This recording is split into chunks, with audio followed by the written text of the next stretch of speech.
नमस्कार दोस्तों, YouTube channel Ravi LLB में आपका स्वागत है।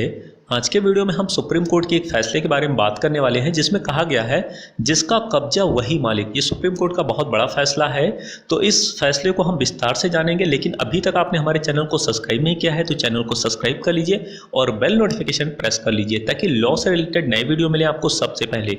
और यदि आपको हमारे वीडियो पसंद आता है तो लाइक करें, क्योंकि आपका एक लाइक हमें मोटिवेट करता है और नए वीडियो बनाने के लिए। तो आइए हम इस फैसले को विस्तार से जानते हैं।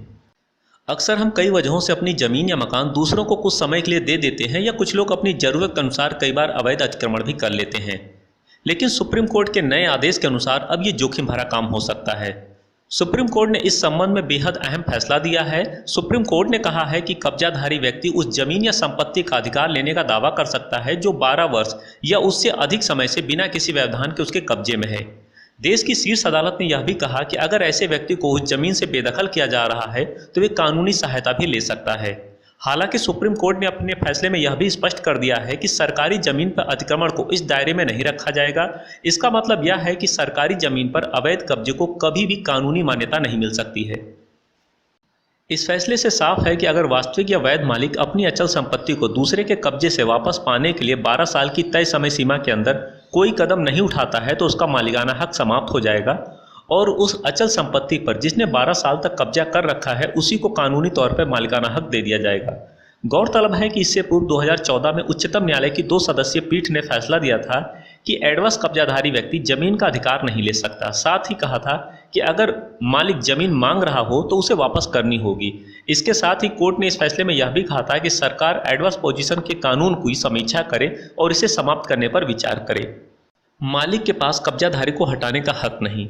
3 सदस्यीय बेंच ने कहा, हमारा फैसला है संपत्ति पर जिसका कब्जा है उसे कोई दूसरा व्यक्ति बिना उचित कानूनी प्रक्रिया से वहां से हटा नहीं सकता। अगर किसी ने 12 साल से अवैध कब्जा कर रखा है तो कानूनी मालिक के पास भी उसे हटाने का कोई अधिकार नहीं रह जाएगा। ऐसी स्थिति में अवैध कब्जे वाले को ही कानूनी अधिकार मालिकाना हक मिल जाएगा। हमारे विचार से इसका परिणाम यह होगा कि एक बार अधिकार मालिकाना हक या हिस्सा मिल जाने पर उसे वादी लिमिटेशन एक्ट की धारा 65 के दायरे में तलवार की तरह इस्तेमाल कर सकता है। वहीं प्रतिवादी के लिए यह एक सुरक्षा कवच होगा। अगर किसी व्यक्ति ने कानून के तहत अवैध कब्जे को भी कानूनी कब्जे में तब्दील कर लिया है तो जबरदस्ती हटाए जाने पर वह कानून की मदद ले सकता है। 3 सदस्यीय पीठ ने लिमिटेशन एक्ट की धारा 65 का हवाला देते हुए कहा कि इसमें यह कहीं नहीं कहा गया है कि प्रतिकूल कब्जाधारी व्यक्ति अपनी भूमि बचाने के लिए मुकदमा दायर नहीं कर सकता है। ऐसा व्यक्ति कब्जा बचाने के लिए मुकदमा दायर कर सकता है और एडवर्स पोजीशन की भूमि का अधिकार घोषित करने का दावा भी कर सकता है।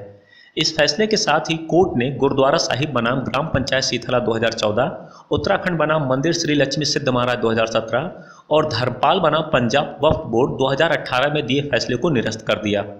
सुप्रीम कोर्ट ने फैसले में स्पष्ट किया है कि अगर किसी ने 12 वर्ष तक अवैध कब्जा जारी रखा और उसके बाद उसे कानून के तहत मालिकाना हक प्राप्त कर लिया तो उसे असल मालिक भी हटा नहीं सकता।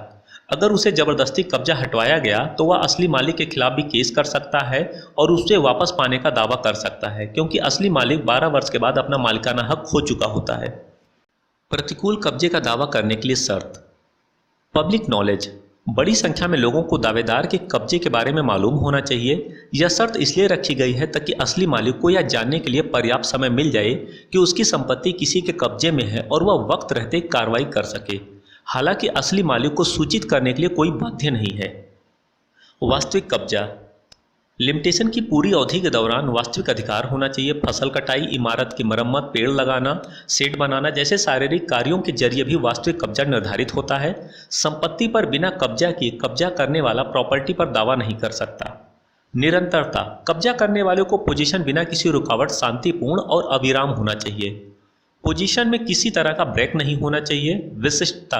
कब्जा करने वाले का संपत्ति पर इकलौता अधिकार होना चाहिए। जिस समय अवधि के लिए दावा किया गया है उसमें पोजीशन किसी संस्था या लोगों के साथ साझा नहीं किया जाना चाहिए। उम्मीद करता हूं दोस्तों आज का वीडियो आपको पसंद आया होगा। यदि वीडियो पसंद आया तो लाइक करें, शेयर करें और कमेंट करें। और यदि अभी तक आपने हमारे चैनल को सब्सक्राइब नहीं किया है तो चैनल को सब्सक्राइब कर लीजिए और बेल नोटिफिकेशन को प्रेस कर लीजिए ताकि आने वाले लॉ से रिलेटेड नए वीडियो मिले आपको सबसे पहले। तो मिलते हैं एक नए वीडियो में, तब तक के लिए नमस्कार।